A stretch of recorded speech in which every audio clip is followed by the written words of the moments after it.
மௌரிய பேரரசுடைய ஆட்சிக்கு சான்றுகள் என்ன அப்படின்னு நேற்று பார்க்கும்போது ஒரு 3 விடைகளை என்ன கொடுத்தனா, அர்த்த சாஸ்திரம் ஒன்று, இண்டிகா ஒன்று, முத்ரா ராட்சசம். 4வது என்ன, இவை அனைத்தும் இருந்தது. இதற்கான விடை இவை அனைத்தும் அப்படிங்கிறது தான்.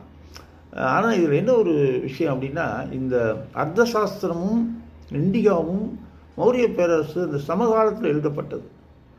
சாணக்கியராலையும் மெகஸ்தனிஸ்னாலையும் எழுதப்பட்ட ஒரு விஷயம். ஆனால் இந்த முத்ரா ராட்சசங்கிறது குப்தர்கள் காலத்தில் எழுதப்பட்ட ஒரு விஷயம். விசாகதத்தர் தான் இதை எழுதினார். 1950 நடேச சர்மா அதை தமிழில் மொழிபெயர்த்து வெளியிட்டார்.